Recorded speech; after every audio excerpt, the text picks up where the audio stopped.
Panther मित्रांनो, तुम्ही संजय भाऊचं आणि विजय भाऊचं सविस्तर विवेचन ऐकलंय आणि हे मला वाटतं खूप काही पोषक आहे. म्हणजे तुम्हाला कार्यकर्ता म्हणून वावरताना जे काही कसं वागायचं, कसं बोलायचं, कसं अधिकाऱ्याला वठीवर आणायचं, ह्या सगळ्या गोष्टी सविस्तरपणे मांडल्या आहेत. आणि म्हणून आजचा हा जो प्रशिक्षणाचा कार्यक्रम आहे त्या दृष्टिकोनातून अत्यंत परिणामकारक झाला आहे असं मला वाटतं. आणि आज मी आमचे तिन्ही अध्यक्ष यांचं अभिनंदन करतो.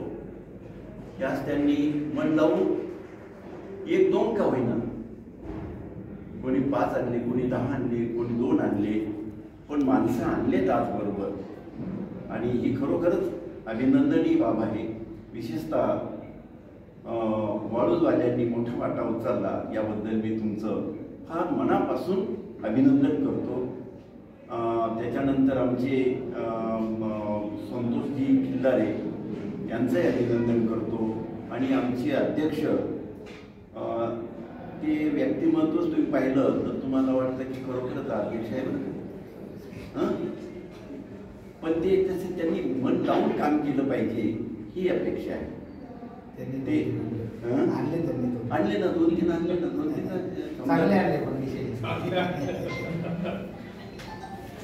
तर मी खरोखरच तुमचं अभिनंदन करतो. आणि अशाच पद्धतीनं आपल्याला हे पुढे न्यायचं आहे. आणि हे नेत असताना तुम्ही पॅन्थर काय, पॅन्थरची निर्मिती कशी झाली, ती फुटली कशी, ती जुटली कशी आणि मोठी झाली कशी, याचंही मी तुमच्या समोर थोडक्यात विवेचन करणार आहे. कारण आता हाल सोडण्याची वेळ आलेली आहे आणि तुम्हालाही भुका लागल्या असतील. लागल्यात का? नाही ना? मग ऐकण्याची तयारी आहे? मित्रांनो, महाराष्ट्र हे पुरोगामी म्हणजे परिवर्तनवादी, बदलून घेणारं, बदल करणारं असं एक स्टेट आहे, असं राज्य आहे. आणि ह्या राज्यामध्ये बावडा नावाचं एक गाव होतं पुण्याजवळ. आणि त्या गावामध्ये आपल्या लोकांवर अत्याचार झाला होता. आता इथं ती परिस्थिती म्हणजे तो शब्द आला होता की दलित म्हणजे काय. आता दलित म्हणजे सर्रास आपण असं समजतो की महार जात. म्हणजे आता अत्यंत म्हणजे आपण घरात बोलतोय हे समजलं पाहिजे. दलित म्हणजे सर्रास असं समजलं जातं की महार, परंतु महार नाही. दलित म्हणजे संपूर्ण वंचित घटक, जो सत्ता, संपत्ती आणि प्रतिष्ठा ह्यापासून वंचित आहे, असा जो समाज आहे. मग तो मातंग समाज असेल, चांभार समाज असेल, धनगी समाज असेल, तुमचा कोळी असेल, माळी असेल, साळी असेल, वडार असेल, कैकाडी असेल, कुणबी असेल, असा संपूर्ण समाज तो दलित आहे. आणि मग असा दलित समाज म्हणजे वंचित समाज आपल्याला संघटित करायचा आणि तो पुढे न्यायचा. तर अशा ह्या समाजावर त्या काळात बावड्यामध्ये अत्याचार झाला. आणि मग त्या काळातली जी तरुण पिढी होती, जी साहित्यिक होती, विचारवंत होती, विद्वान होती, त्यांनी पाहिलं की रिपब्लिकन पक्ष त्या काळातला जो प्रस्थापित आपला पक्ष होता तो ढिला पडलाय आणि तो याला उत्तर देऊ शकत नाही, म्हणजे आपल्याला उत्तर द्यायचं आहे. आणि मग त्यांनी बावड्याला जाऊन त्या संपूर्ण लोकांचा समाचार घेतला. ते प्रकरण कलेक्टरकडे मांडलं, ते प्रकरण SP कडे मांडलं आणि त्या प्रकरणाने संपूर्ण महाराष्ट्र पेटला. आणि अशा अनेक प्रकरणं त्या काळात घडली. तुम्हाला गंगापूर तालुक्यामधलं एक गाव माहीत असेल. आणि त्या काळामध्ये ही 64ची घटना आहे. त्या काळामध्ये आमच्या बाया त्या कुपाट म्हणतात ना, आपण याचं शेताचं कुंपण म्हणतो, काटेरी, त्याला कुपाट म्हणतात. त्या कुपाटीच्या कारण इंधन असेल तळप चुलीमध्ये लाकडं जाळायला आपल्याकडे कुठं लाकडं आहे, कुठं शेत आहे, कुठं काय आहे, काहीच नव्हतं.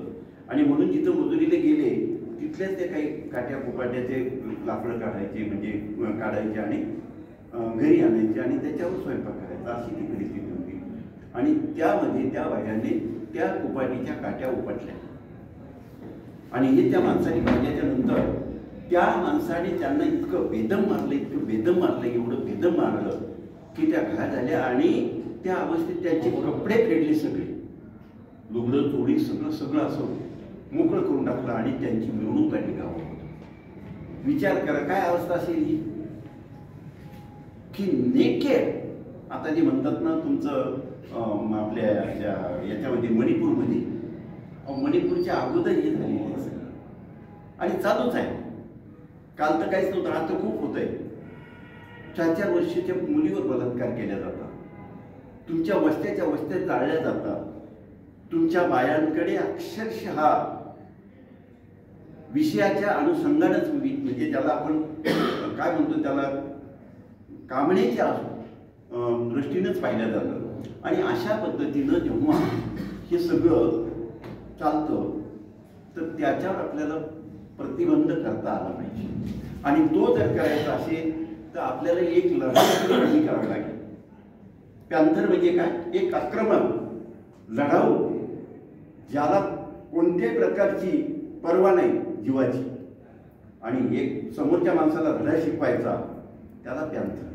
पॅन्थर म्हणजे आक्रमकता, झेप घेणारा, अन्यायावर अत्याचारावर, जिथं जिथं अन्याय होतील तिथे तिथं अत्याचार होतील, जिथं जिथं अतिरेक घडेल त्याच्यावर आक्रमण करणारा तो पॅन्थर. आणि म्हणून ही पॅन्थर संघटना बावड्यापासून उभी राहिली आणि उभी राहिल्याच्या नंतर ती 72ला उभी राहिली. 72, 73, 74 म्हणजे 2 वर्ष, 72, 73, 73 आणि 74, 2 वर्ष या संघटनेनं संपूर्ण महाराष्ट्र नव्हे तर जग आकर्षित केलं आणि संपूर्ण महाराष्ट्र ढवळून काढला. जगामध्ये आम्ही राष्ट्रपतीला भेटलो होतो इथं, ते म्हणे दलित पॅन्थर, और ये कैसा हो सकता है? दलित म्हणजे गरीब आणि पॅन्थर म्हणजे आक्रमक. गरीब माणूस आक्रमक कसा होऊ शकतो? म्हटलं तेच तर करायचं आहे आम्हाला. राष्ट्रपती जयसिंग होते आणि आम्ही जेव्हा त्याला भेटलो तेवढे दलित पॅन्थर ये कैसे. मग आम्ही त्यांना सांगितलं, सगळं निवेदन दिलं आणि ते सांगितलं ओके. त्यानं अक्षरशः आमची पाठ चोपटली, जाओ बेटो लगाओ काम, लगो काम. अशा पद्धतीनं एक आक्रमकता तुम्हाला निर्माण करायची आहे. काल जी होती तिच्यापेक्षा ती वाढली पाहिजे. आणि ही आक्रमकता नुसती फक्त बोलून होत नाही, तिच्यामागे ताकद पाहिजे, तिच्या मागे डोकं पाहिजे, तिच्या मागे शक्ती पाहिजे, तिच्या मागे प्रचंड अशी एक आर्थिक ताकदही पाहिजे. ह्या सगळ्या गोष्टी जेव्हा आपल्याला, आणि राजकीय सत्ता पाहिजे, तर तुम्हाला ह्या सगळ्या तिन्ही म्हणजे राजकीय सत्ता, सामाजिक सत्ता आणि आर्थिक सत्ता, या सगळ्या सत्तेवर आपल्याला प्रभुत्व मिळवावं लागणार आहे. नुसतंच फक्त सामाजिक मोर्चे काढून तुम्हाला लोक भेटतात असं नाही. तर तुमचा आवाज संसदेमध्ये उमटला पाहिजे, तुमचा आवाज विधानसभेमध्ये उमटला पाहिजे, तुमचा आवाज इथं जिल्हा परिषदेमध्ये उमटला पाहिजे, तुमचा आवाज पंचायत समितीमध्ये आणि ग्रामपंचायतीमध्ये उमटला पाहिजे. म्हणजे तुम्हाला हे सुद्धा साध्य करावं लागणार आहे. आणि इथून खालून सुरुवात करू नका. ग्रामपंचायतीमध्ये तुमचे 2 जरी सदस्य असले परंतु ते म्हणजे अत्यंत ताटमानेचे असले पाहिजे, स्वाभिमानी असले पाहिजे. पाटलांनी सांगितलं ज्ञान ऐकलं असं नको. जे पाटलाचं चांगलं आहे आणि योग्य आहे ते पूर्ण मनापासून स्वीकारायचं आणि जे अयोग्य आहे ते मनापासून नाकारायचं, एवढी ताकद आपल्यामध्ये असली पाहिजे. आणि मग त्या दृष्टिकोनातून जर आपण काम सुरू केलं तर आम्हाला राजकीय सत्ता मिळू शकते, आर्थिक सत्ता आम्हाला उभी करता येते आणि आम्हाला सामाजिक ताकद सुद्धा उभी करता येते. ही गोष्ट आपण ध्यानात ठेवली पाहिजे. आणि मग तिथून जी सुरुवात झाली 72 पासून तर 74ला राजा ढाले आणि नामदेव डसा हे दोघे दिग्गज विचारवंत, एक साहित्यिक होता, एक विद्रोही कवी होता. आणि दोघांमध्ये एक असं निर्माण झालं की मी मोठा की तो मोठा. आणि जिथं संवाद निर्माण होतो तिथं फाटाफूट होते. आणि दलित पॅंथर 74ला राजा ढालेंनी आपली आपली दलित पॅंथर सुरू केली आणि आपल्या नामदेव ढसाळ यांनी आपली पॅंथर सुरू केली. आणि मग नंतर राजा ढालेंनी मास मुवमेंट उभी केली आणि नामदेव ढसाळ यांनी दलित पॅंथर सुरू केली. आणि त्याच्यानंतर आणीबाणी लागली. आणीबाणीमध्ये आपले काही कार्यकर्ते जेलमध्ये गेले. श्री गंगाधर घाडे, शेगावकर साहेब हे सगळे तिथं एकत्र आणि इथं बाहेर भांडत होते. आणि तिथं गेले का ते म्हणे काहून शेगावकर इथं विचित्रच काम, तिथं आपण भांडत बसलो पण दोघांना उचलून आणलं याचं काय. ते म्हणे हो गड्या हे याच्यावर विचार करायला पाहिजे. मग ते म्हणे आपल्याला काहीतरी विचार म्हणून तिथून त्यांनी ते विचार केला, डोक्यामध्ये आणला आणि ते बाहेर आले. बाहेर आल्याच्या नंतर मग पहिली बैठक आमचे त्या काळातले दलित पॅंथरचे पहिले अध्यक्ष दौलत खराम यांच्या घरी झाली. आणि तिथून सुरुवात झाली की आपल्याला दलित पॅंथर सुरू करा, दलित पॅंथर कंटिन्यू ठेवायची. आणि मग त्याच्यावर आम्ही पूर्ण महाराष्ट्रामधले कार्यकर्ते बोलवले. ते बोलवले त्या काळामधलं नगरपालिकेचं त्याला टाऊन हॉल म्हणतात तिथं बसलो. आणि त्या टाऊन हॉलचे पहिले मार्गदर्शक मभी चिटणीस, प्राचार्य मभी चिटणीस आणि तिचे अध्यक्ष होते, त्या बैठकीचे अध्यक्ष होते तुमचे मास्टरचं नाव काय ते मस्के जे मिनिस्टर झाले होते दयानंद मस्के हे पहिले म्हणजे त्या बैठकीचे अध्यक्ष आणि मार्गदर्शक मभी चिटणीस. आणि मग तिथून असं झालं की यांची पॅंथर आहे, यांची मास मुवमेंट आहे, मास मुवमेंटही आम्हाला नको, यांची पॅंथरही नको. मग काय तर पॅंथर पाहिजे, परंतु तिचं नाव मग भारतीय दलित पॅंथर ठेवलं. आणि त्या भारतीय दलित पॅंथरनं जो टंका वाजवला तो मात्र दिग्गज असं जवळजवळ समजा 76-77 पासून ते आजपर्यंत हीच भारतीय दलित पॅंथर चालू आहे. दलित पॅंथर केव्हा संपली ते माहीत नाही आणि मास मुवमेंटचा तर कुठं पताच लागत नाही. आणि आज जे काही समजा आपण जे अस्तित्व घेऊन चालतोय ती भारतीय दलित पॅंथर आहे आणि ती भारतीय दलित पॅंथर आहे. ती भारतीय दलित पॅंथर आपल्याला काल जेवढी आक्रमक होती, काल जेवढी शक्तिमान होती, काल जेवढी ताकदवान होती, त्याच पद्धतीनं ती सुरू करायची आहे आणि पुढे न्यायची आहे. मग त्या भारतीय दलित पॅंथरनं गंगाधर घाडे फार हुशार माणूस, अत्यंत म्हणजे मी सलाम करतो त्या व्यक्तिमत्वाला. त्यांनी सांगितलं की नुसतं आता इकडं हा विचारवंत आहे, हा इकडं विद्रोहाचा अग्नी आहे, आग आहे ही, आणि याच्यातून तुम्हाला पुढे जायचं असेल तर मग तुम्हाला कार्यक्रम घेतला पाहिजे. आणि तो कार्यक्रम होता याचा प्रत्यक्ष कृतीचा. मग काय तर मग आर्थिक परिस्थिती म्हणजे जसं आता भाऊनी सांगितलं की आर्थिक परिस्थिती आवश्यक आहे. आणि मग गोरगरीब माणसाला त्या काळात बाबासाहेबांनी एक आम्हाला संदेश दिला. बाबासाहेबांनी तर प्रत्येक घटनेत आम्हाला मार्गदर्शन केलेलं आहे. आणि म्हणून भाऊ जसं म्हणतात की आमचा मार्गदर्शक बाबासाहेब आहेत आणि आम्ही सगळे त्यांचे फॉलोअर्स आहोत. त्यामुळे इथं नेता आणि कार्यकर्ता असं काहीच असायचं कारण नाही, आपण सगळे कार्यकर्ते आहोत. परंतु एक गोष्ट की तुम्हाला ही संरचना पुढे न्यायची असेल तर काही स्ट्रक्चर करावं लागतं, ते स्ट्रक्चर आपण वापरतो. त्याच्यानंतर मग त्यांनी कार्यक्रम दिला की ज्या गायरान जमिनी आहेत, ज्या पडीक जमिनी आहेत त्याच्यावर अतिक्रमण करायचं. मग गोरगरीब माणसाला एक उत्पन्नाचं साधन मिळालं आणि त्यांनी काढल्या जमिनी, कोणी 10 एकर काढली, कोणी 5 एकर काढली, कोणी 2 एकर काढली, जशी काढता येईल तेवढी काढली. आणि तुम्हाला सांगतो ओके साहेब, ते 1989ला उत्तमराव पाटील होते महसूल मंत्री, त्यानं कायदाच करून टाकला की ज्या जमिनी ज्यांच्या ताब्यात असतील त्या जमिनी त्यांच्या. हे भारतीय दलित पॅंथरचं फार मोठं यश आहे. आणि तिथून मग भारतीय दलित पॅंथरनं गायरान जमिनीचा जो लढा होता तो यशस्वीपणे केला असं मी मानतो. त्याच्यानंतर दुसरा की लोकांच्या समोर कार्यक्रम पाहिजे तर नामांतराचा कार्यक्रम दिला. नामांतराचा कार्यक्रम हा तुमच्या काळजाला भिडला होता. आणि साधी गोष्ट आहे की फक्त डॉक्टर बाबासाहेब आंबेडकर नाव लावायचं होतं तिथं त्या विद्यापीठाला. आणि बाबासाहेबांनी इथं संपूर्ण हयात घालवली आहे शिक्षणासाठी, ह्या विकासासाठी मराठवाड्याच्या. आणि म्हणून बाबासाहेबांनी सांगितलं की इथं नुसतं कॉलेजच नाही तर विद्यापीठ तयार करावं लागेल. आणि बाबासाहेबांनी ते विद्यापीठ तयार केलं.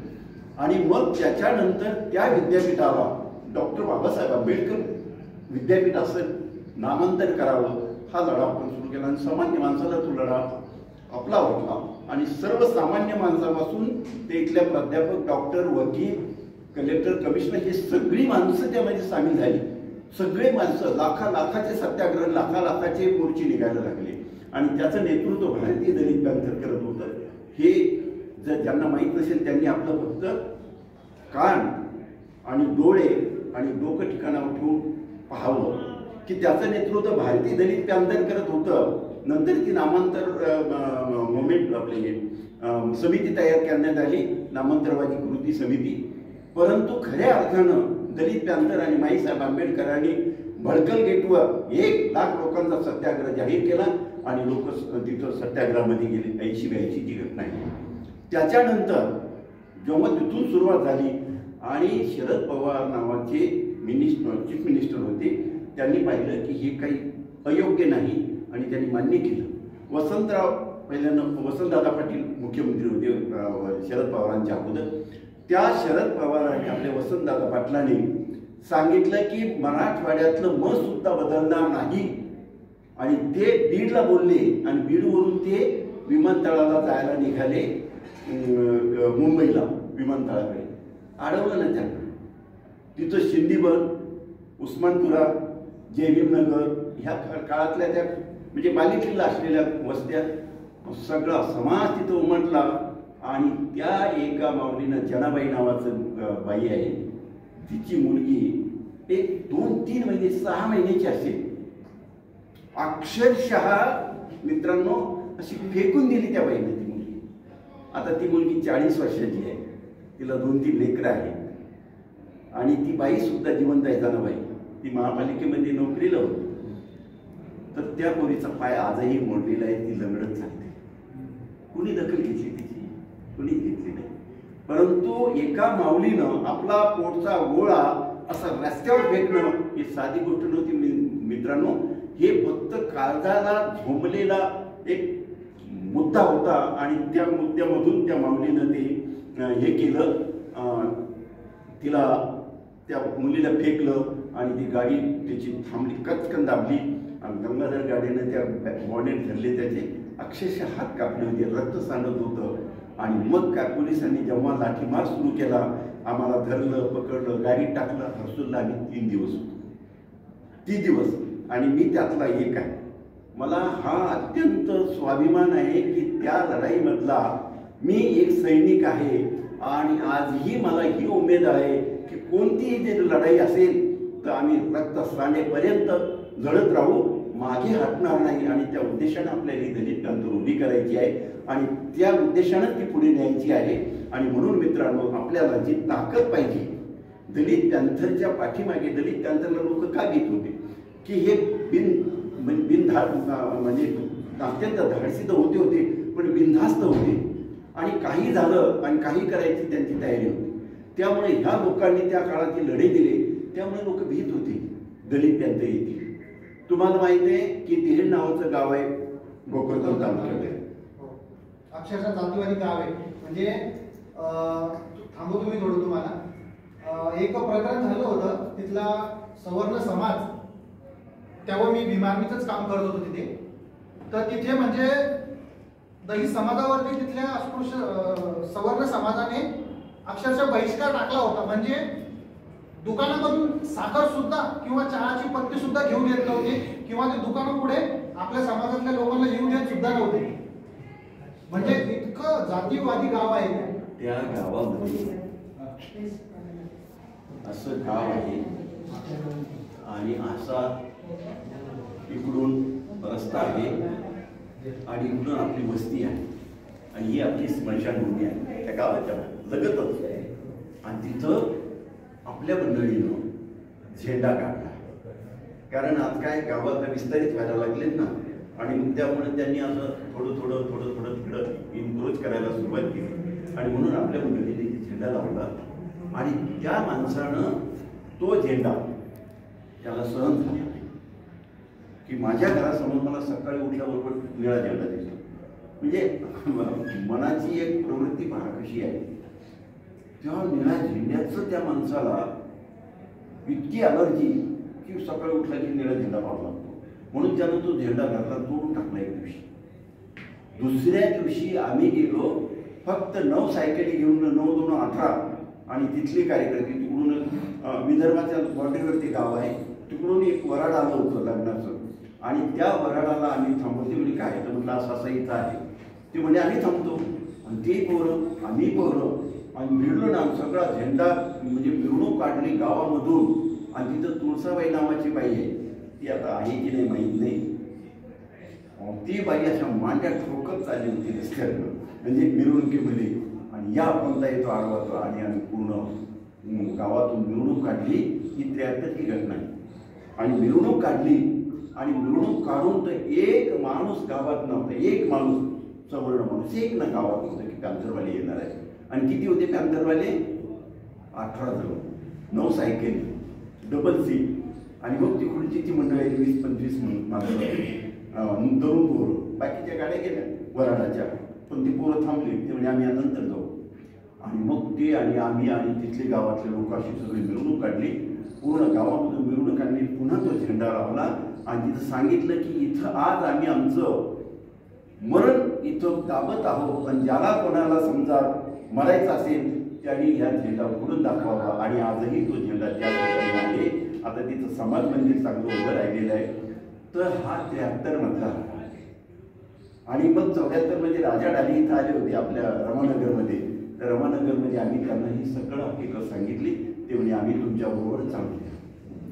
सांगायचा मुद्दा असा की एवढे धाडसी, एवढे बिनधास्त, स्वतः जीवाची पर्वा नाही आणि दुसऱ्याची पर्वा करायची नाही, त्याला आडवे येणाऱ्याची, त्याला आडवं केल्याशिवाय राहणार नाही हे ध्येय धोरण ठेवून पॅन्थरने कामं केले. म्हणून पॅन्थरची त्या काळामध्ये दहशत होती. आणि ती दहशत आणि ती भीती जर आपल्याला आजही कायम ठेवायची असेल तर तुम्हाला ही ताकद वाढवावी लागणार आहे. ही ताकद मोठी करावी लागणार आहे. आणि याच्याबरोबर तरुण कार्यकर्ता जोडावा लागणार आहे. आणि पुन्हा आज जमिनी ताब्यात आहे परंतु नावानं झालेली आहे. अजून जमिनी काढायची आहे. काही लोकांनी मग त्या ठिकाणी ठराव घेतले आणि गायरान जमिनी ह्या वनीकरणामध्ये देऊन टाकल्या. त्या वनीकरणाच्या जमिनीवरही आज आमचे अतिक्रमण आहे. आणि हे अतिक्रमण जर समजा रेग्युलर करायचे असेल तर तुम्हाला पुन्हा संघटित लढा द्यावा लागणार आहे. आणि तोच गायरान जमिनीचा प्रश्न, त्याच्यानंतर तुमचा आता सुशिक्षित बेकारांचा नोकऱ्यांचा प्रश्न, दलित विद्यार्थ्यांच्या शिक्षणाचा प्रश्न आहे. कारण विद्यार्थ्यांना शिष्यवृत्ती 2-2 वर्ष मिळत नाही.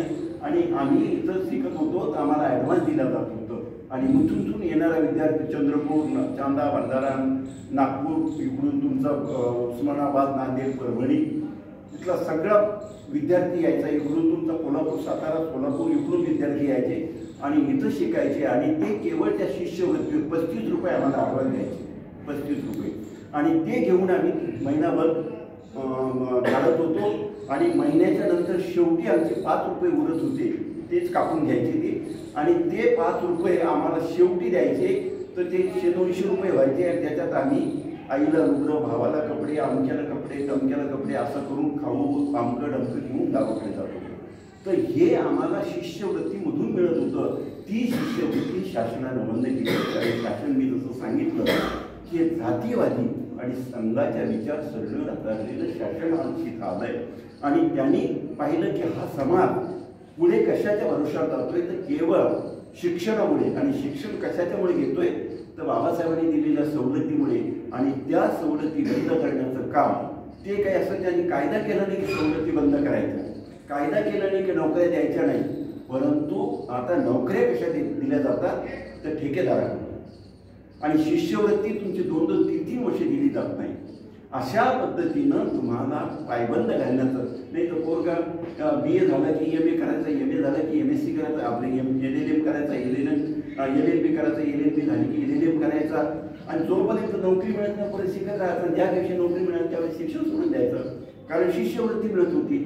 आणि आज जे काही शिष्यवृत्ती मिळत नाही, दिल्या जात नाही 2-2, 3-3 वर्षे, कशाच्या भरोसा शिकेल मुलगा.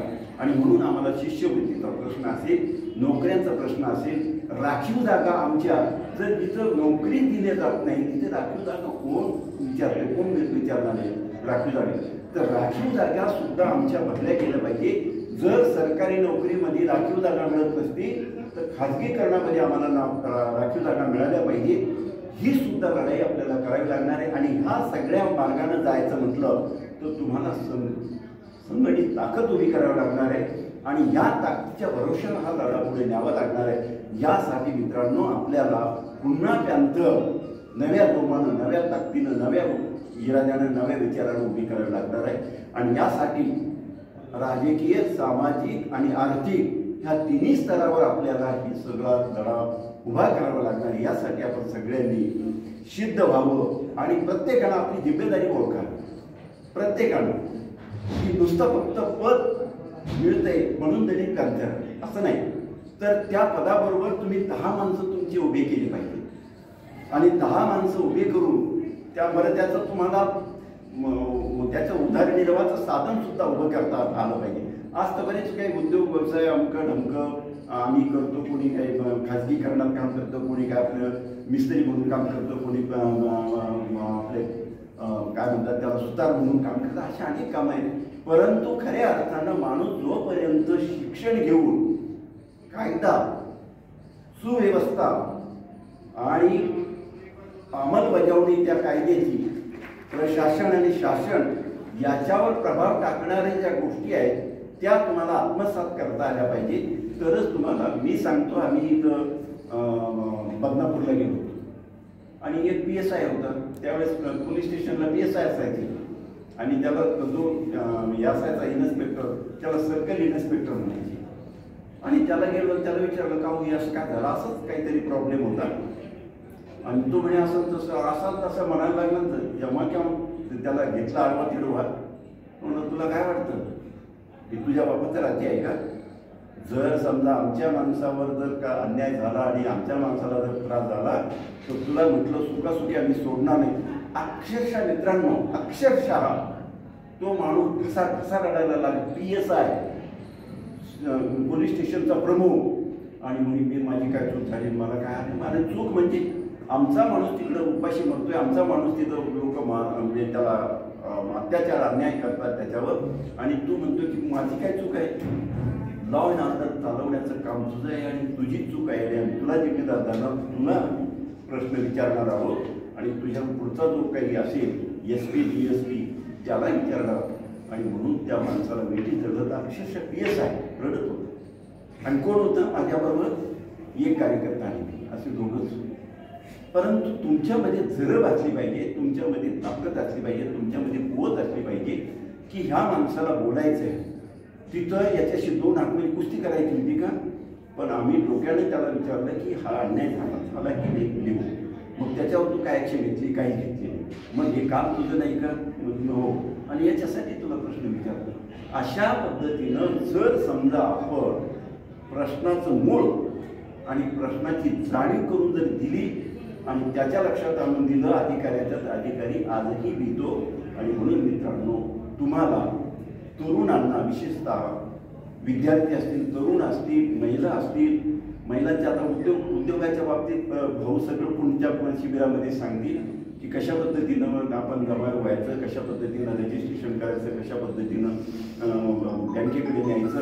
अशा अनेक गोष्टी आहेत. परंतु एक गोष्ट मात्र की तुमचं टायटल आहे भारतीय दलित पॅंथर, आणि हे टायटल जेवढं मजबूत आणि जेवढं प्रभावी असेल त्या पद्धतीनंच ते तुम्हाला शासनात प्रभाव निर्माण करता येईल. आणि त्यासाठी तुम्ही सगळ्यांनी प्रभावीपणे काम करावं अशी एक अपेक्षा ठेवतो. आणि जर तुम्ही कदाचित बोर झाला असाल तर थांबतो. आणि मला वाटतं इतकं आजच्या दिवशी पुढे आहे का सगळंच एकाच दिवशी नाही, पुढे आणून आहेत ना. आता इथं फक्त नुसती काय म्हणतात त्याला आपण सुरुवात आहे, ही सुरुवात आहे. एक तो झाकी आहे, बाकी आहे. तर त्यासाठी आपण सगळ्यांनी पुढच्या पिक्चरसाठी सज्ज व्हावं अशी एक तुम्हा सगळ्या मंडळीला विनंती करतो, आव्हान करतो. आणि आपण एकजुटीनं ही लढाई पुढे नेऊ. यासाठी आपण सगळ्यांनी एका दिलानं, एका जुटीनं, एका विद्यार्थ्यानं, एका विषयानं, एका ध्येयानं कामाला लागावं असं आव्हान करतो. थांबतो. जय हिंद. थोडंसं